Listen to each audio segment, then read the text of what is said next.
Assalamualaikum warahmatullahi wabarakatuh.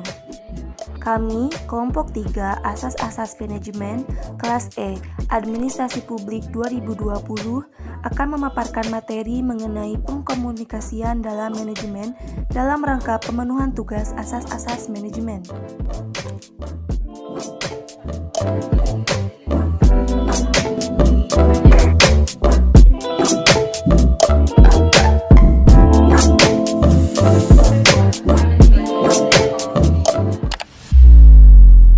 Assalamualaikum warahmatullahi wabarakatuh. Di sini saya akan menyampaikan materi mengenai definisi komunikasi.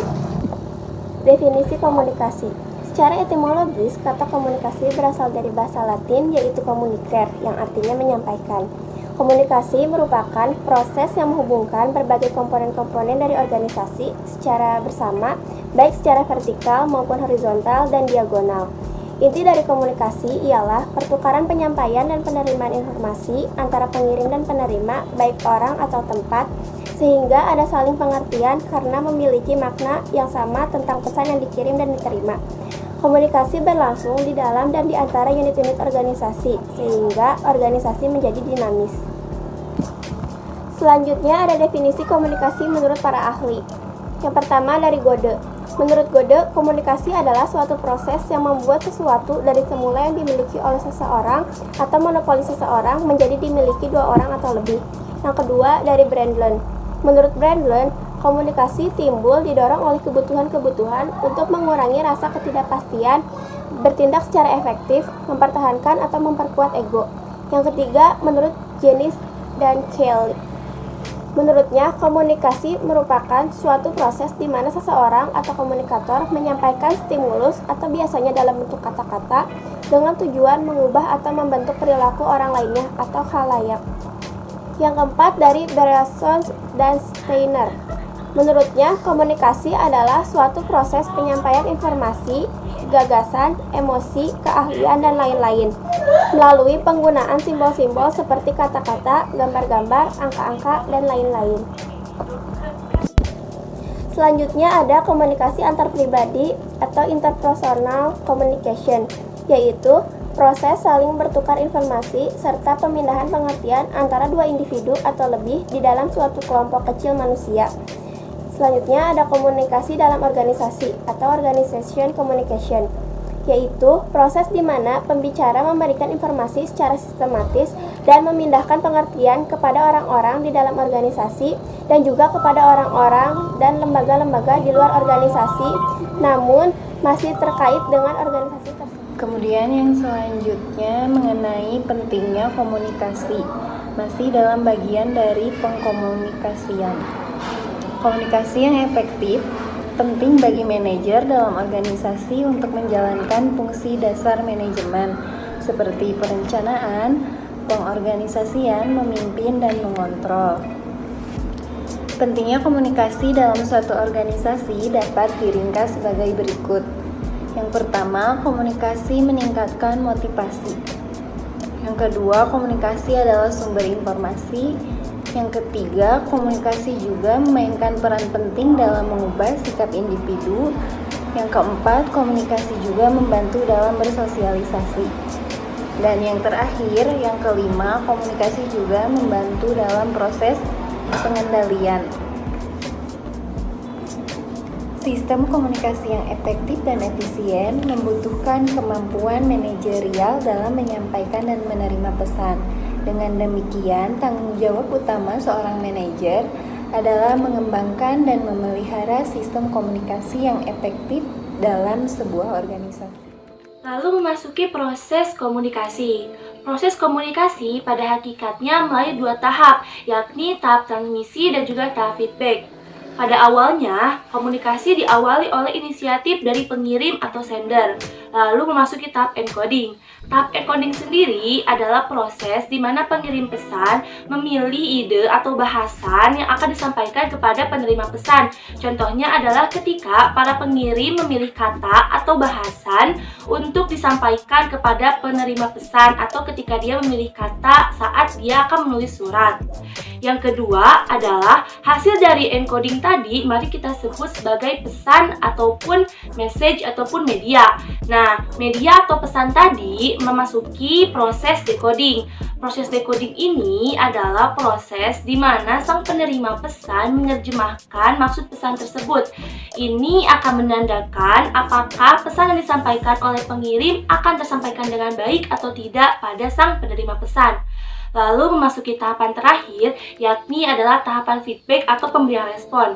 Pada hakikatnya, komunikasi hanya akan berjalan ketika sang penerima pesan mengirimkan pesan kembali pada sang pengirim. Nah, ini dia yang disebut sebagai respon. Respon di sini dapat berupa balasan maupun kritik dan juga saran. Baik, saya akan memaparkan materi tentang elemen dasar proses komunikasi. Elemen dasar proses komunikasi itu ada 7. Yang pertama, pengirim atau sender. Pengirim atau sender disebut dengan komunikator adalah individu, kelompok atau organisasi yang memulai komunikasi yang telah mengkonseptualisasikan gagasan yang ingin disampaikan ke pihak lain. Yang kedua ada pesan atau message. Yang dimaksud dengan pesan dalam proses komunikasi ini adalah ide, perasaan, pedoman, instruksi, perintah atau konten apapun yang dimaksudkan untuk dikomunikasikan. Yang ketiga, ada konversi pesan ke bentuk simbolis atau encoding. Proses ini merupakan proses mengubah ide, pemikiran atau komponen pesan atau informasi yang akan dikomunikasikan menjadi simbol, kata-kata, tindakan, diagram, atau gerakan tubuh. Yang keempat, ada saluran komunikasi atau communication channel. Pengirim memilih saluran atau media yang akan digunakan untuk menyampaikan pesannya kepada penerima. Pemilihan media saluran komunikasi ini harus dilakukan dengan hati-hati agar pesan atau informasi yang akan disampaikan ini secara efektif dapat ditafsirkan dengan benar oleh penerima. Yang kelima, ada pengertian ulang simbolis atau decoding. Di proses decoding ini, penerima menafsirkan pesan pengirim dan mencoba memahaminya sebaik mungkin. Yang keenam, ada penerima atau receiver. Penerima adalah orang yang ditargetkan untuk pesan atau informasi tersebut. Yang ketujuh, ada umpan balik atau feedback. Umpan balik atau feedback adalah langkah terakhir dari proses komunikasi untuk memastikan penerima telah menerima pesan dan telah menafsirkannya dengan benar sesuai dengan yang dimaksud oleh pengirim. Komunikasi. Yang pertama, komunikasi dengan diri sendiri, yakni proses komunikasi yang terjadi dalam diri individu atau berkomunikasi dengan dirinya sendiri. Terjadinya suatu proses komunikasi di sini karena adanya seseorang yang memberi arti terhadap suatu objek yang diamatinya atau terlintas di pikirannya. Objek dalam hal ini bisa saja dalam bentuk benda, kejadian alam, pengalaman, peristiwa, fakta yang mengandung arti bagi manusia, baik yang terjadi di luar diri seseorang maupun dalam diri seseorang. Yang kedua, tipe komunikasi antar pribadi, yakni proses komunikasi yang berlangsung antara dua orang atau lebih secara tatap muka. Menurut sifatnya, komunikasi antar pribadi dibedakan atas dua macam, yaitu yang pertama, komunikasi diadik adalah proses komunikasi yang berlangsung antara dua orang dalam situasi bertatap muka. Komunikasi diadik dapat dilakukan dalam 3 bentuk, yaitu percakapan, wawancara, dan dialog. Yang kedua, komunikasi kelompok kecil, yakni proses komunikasi yang berlangsung antara 3 orang atau lebih secara tatap muka, yang dimana para anggotanya saling berinteraksi satu sama lain. Selanjutnya yang ketiga, komunikasi kelompok, yaitu komunikasi 2 orang atau lebih yang memiliki suatu identitas bersama dan yang berinteraksi secara reguler. Komunikasi kelompok didasarkan pada pengalaman, loyalitas, dan kepentingan yang sama. Komunikasi dapat terjadi di dalam kelompok dan juga antara kelompok. Contohnya seperti rapat, pertemuan, komunikasi kelompok dalam tetangga, teman, kerabat, ataupun kelompok diskusi. Selanjutnya yang keempat, komunikasi publik, yaitu suatu proses di mana pesan-pesan disampaikan oleh pembicara dalam situasi tatap muka di depan khalayak lebih besar. Komunikasi publik ini berlangsung secara tatap muka dan penyampaian pesannya berlangsung secara kontinu. Dapat diidentifikasi siapa yang berbicara dan siapa pendengarnya. Interaksi antara sumber dan penerimanya sangat terbatas, sehingga tanggapan balik pun terbatas, dan waktu yang digunakan sangat terbatas. Pesan yang disampaikan tidak berlangsung secara spontan, tetapi terencana, dipersiapkan lebih awal. Contohnya seperti kuliah umum, khotbah, rapat akbar, pengarahan, ceramah. Selanjutnya, komunikasi massa, yaitu proses komunikasi yang berlangsung di mana pesannya dikirim dari sumber yang melembaga kepada khalayak yang sifatnya massa melalui alat-alat bersifat mekanis. Sifat pesannya terbuka dengan khalayak yang variatif, baik dari segi usia, agama, suku, pekerjaan, maupun dari segi kebutuhan. Sifat penyebarannya berlangsung secara cepat, serempak, dan luas. Sumber dan penerima dihubungkan oleh saluran yang telah diproses secara mekanik, yang dilakukan oleh reporter, penyiar, editor, teknisi, dan sebagainya. Proses perencanaan pesannya lebih formal, terencana, terkendali oleh redaktur, dan lebih rumit. Pesan komunikasi berlangsung satu arah, dan tanggapan baliknya lambat dan sangat terbatas. Contohnya yaitu seperti radio dan televisi. Selanjutnya yang terakhir yaitu komunikasi organisasi, yaitu pengiriman dan penerimaan berbagai pesan organisasi di dalam kelompok formal maupun informal dari suatu organisasi. Komunikasi formal yaitu komunikasi yang terstruktur seperti ke atas, ke bawah, ataupun horizontal. Komunikasi informal, komunikasi yang terjadi di luar struktur organisasi. Komunikasi organisasi melibatkan komunikasi kelompok, komunikasi antar pribadi, komunikasi intrapribadi, dan terkadang komunikasi publik muncul. Untuk materi selanjutnya kita itu akan membahas mengenai rintangan atau hambatan dalam komunikasi manajemen.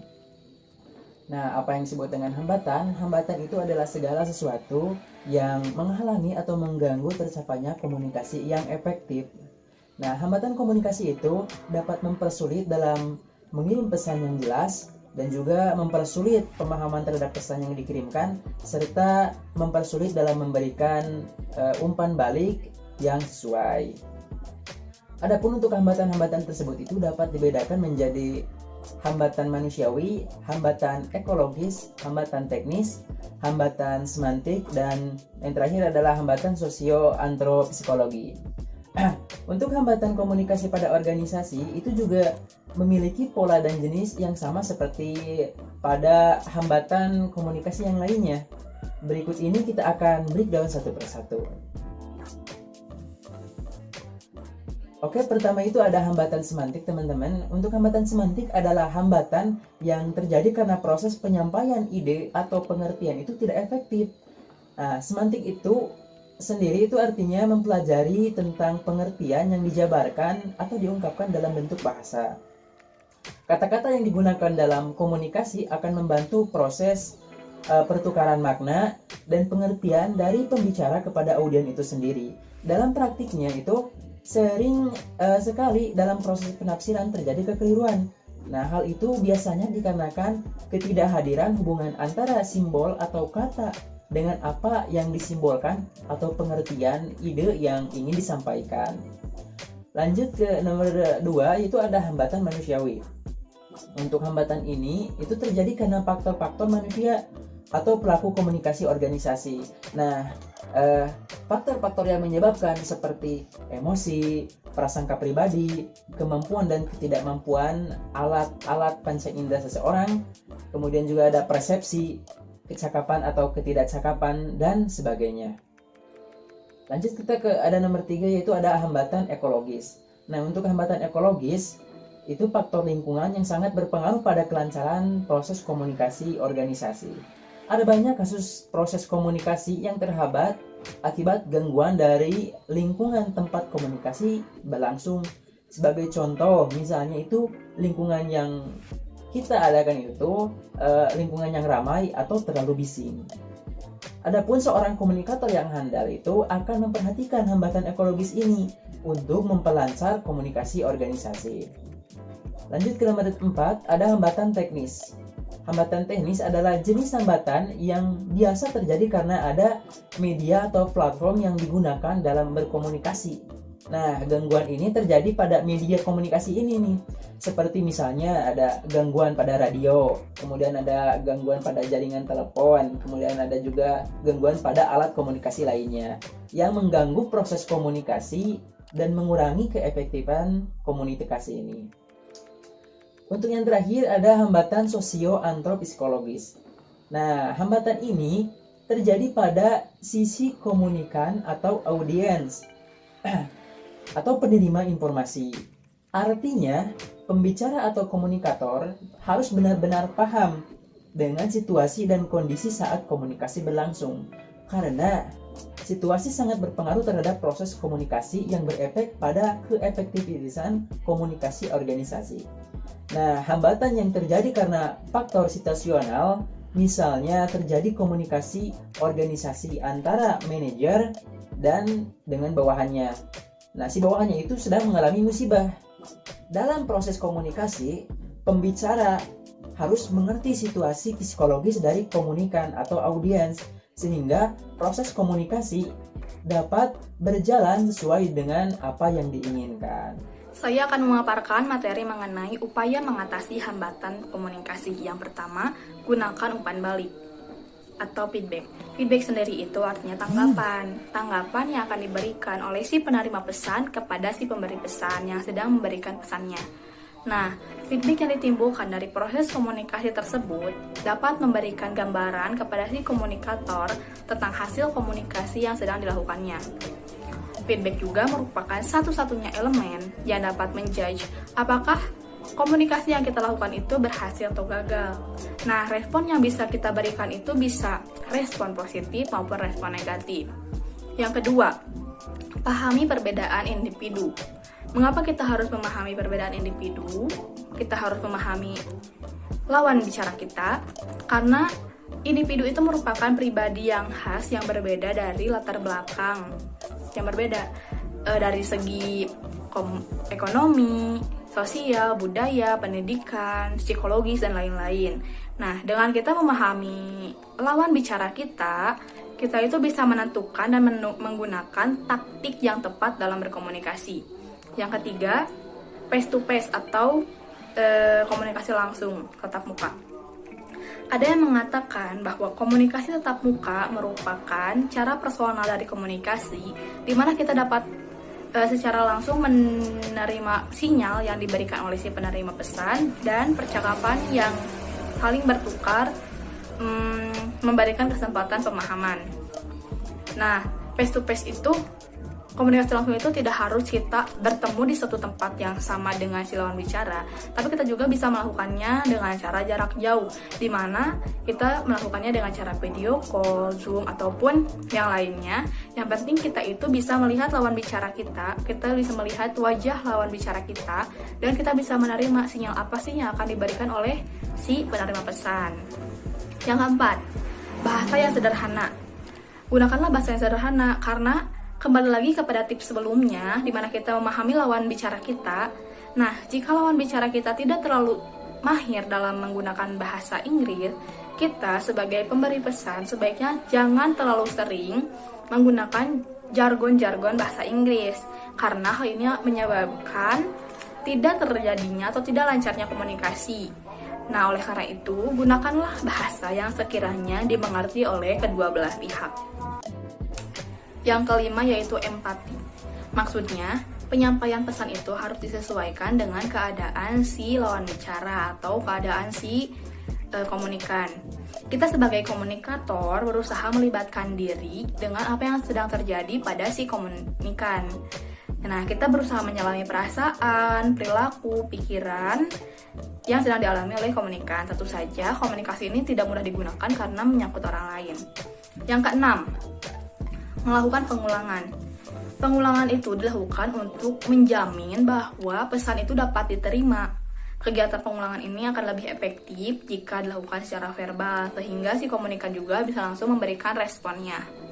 Nah, kegiatan pengulangan ini bisa dilakukan pada saat kita melakukan Zoom atau video konferensi lainnya. Karena siapa tahu di saat kita memberikan pesan, di antara komunikan atau di antara penerima pesan itu ada yang terkendala jaringan. Jadi kita melakukan pengulangan pemberian materi. Nah, yang ketujuh itu penentuan waktu yang efektif. Kita harus menentukan waktu efektif sehingga pesan itu disampaikan pada saat si penerima pesan siap menerima pesan. Nah, alangkah baiknya kita itu membuat janji dulu antara si komunikator dengan si komunikan tentang waktu yang akan ditetapkannya, agar supaya pada saat terjadinya komunikasi tidak ada hal-hal mendadak yang akan mengganggu jalannya komunikasi. Nah, yang terakhir, yang ke-8, yaitu mendengarkan dengan efektif. Rintangan atau hambatan itu tidak hanya terjadi karena si komunikator atau si pemberi pesan, tetapi juga si penerima pesan ikut andil dalam lancarnya suatu komunikasi. Contohnya, jika pada saat dosen atau guru sedang memberikan arahan atau penjelasannya, kita sebagai murid atau mahasiswa tidak mendengarkan dengan seksama, itu akan merusak jalannya komunikasi. Akan terjadinya miskomunikasi yang akan terjadi miskomunikasi antara dosen dengan kita atau guru dengan murid. Nah, oleh karena itu, dengarkanlah, hargailah dosen kita atau guru kita sehingga kita memahami apa yang disampaikannya, apa pesan yang disampaikannya. Seperti itu untuk materi upaya mengatasi hambatan komunikasi. Di sini saya akan menjelaskan beberapa prinsip dari komunikasi. Ada 12. Yang pertama yaitu komunikasi adalah suatu proses simbolik. Jadi komunikasi adalah sesuatu yang bersifat dinamis, sirkular, dan tidak berakhir pada satu titik, tetapi terus berkelanjutan. Yang kedua, ada setiap perilaku mempunyai potensi komunikasi. Jadi pada saat orang tidak bermaksud berkomunikasi, tetapi dimaknai oleh orang lain berkomunikasi, itu udah termasuk proses komunikasi, contohnya kayak gerak tubuh gitu. Terus yang ketiga, ada komunikasi punya dimensi, isi, dan hubungan. Contohnya percakapan di antara dua orang sahabat dan antar dosen mahasiswa di kelas berbeda, memiliki dimensi isi yang berbeda. Yang keempat, ada komunikasi itu berlangsung dalam berbagai tingkat kesenjangan. Setiap tindakan komunikasi yang dilakukan oleh seorang bisa terjadi mulai dari tingkat kesenjangan yang rendah, artinya tindakan komunikasi yang tidak direncanakan. Yang kelima, yaitu komunikasi terjadi dalam konteks ruang dan waktu. Pesan komunikasi yang dikirimkan oleh pihak komunikan baik secara verbal maupun non-verbal disesuaikan dengan tempat. Yang keenam, yaitu komunikasi melibatkan prediksi peserta komunikasi. Jadi contohnya seperti jika kita tersenyum, maka kita dapat memprediksi bahwa pihak penerima akan membalas senyuman. Jika kita menyapa orang juga bakal dibalas gitu. Selanjutnya yang ketujuh, yaitu komunikasi itu bersifat sistematik. Jadi dalam diri setiap orang mengandung sisi internal yang dipengaruhi oleh latar belakang kayak budaya, nilai adat, pengalaman, dan pendidikan. Yang kedelapan, yaitu semakin mirip latar belakang sosial budaya, semakin efektiflah komunikasi. Jadi jika dua orang melakukan komunikasi berasal dari suku yang sama, pendidikan yang sama, maka ada kecenderungan dua pihak tersebut mempunyai bahan yang sama untuk saling dikomunikasikan. Yang kesembilan, yaitu komunikasi bersifat non-sekuensial, yaitu melibatkan respon atau tanggapan sebagai bukti bahwa pesan yang dikirimkan itu diterima atau dimengerti. Yang ke-10, yaitu komunikasi bersifat prosesual, dinamis, dan traksional. Konsekuensi dari prinsip komunikasi adalah sebuah proses, yaitu komunikasi dinamis dan traksional. Ada proses saling memberi dan menerima informasi di antara pihak-pihak yang melakukan komunikasi. Yang ke-11, yaitu komunikasi bersifat irreversible, yaitu setiap orang yang melakukan proses komunikasi tidak dapat mengontrol sedemikian rupa terhadap efek yang ditimbulkan oleh pesan yang dikirimkan. Yang terakhir, yang ke-12, yaitu komunikasi bukan panacea untuk menyelesaikan berbagai masalah. Memang apapun juga harus dikomunikasikan, tetapi bukan satu-satunya obat mujarab yang dapat digunakan untuk menyelesaikan masalah. Sekian dari saya.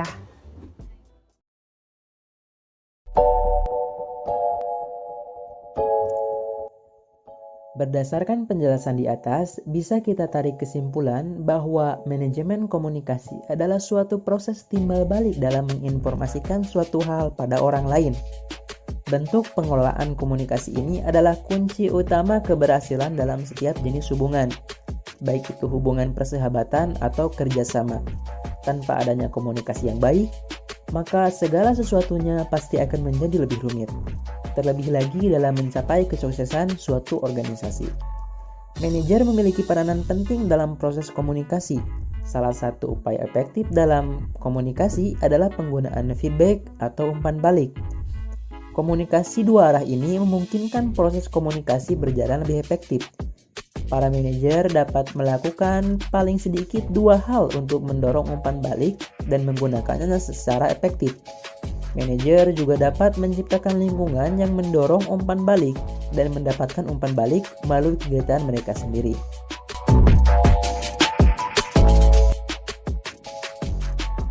Nah, itulah pemaparan presentasi dari kelompok 3. Terima kasih kepada kalian yang sudah menonton dan jangan lupa untuk like, komen video ini ya teman-teman.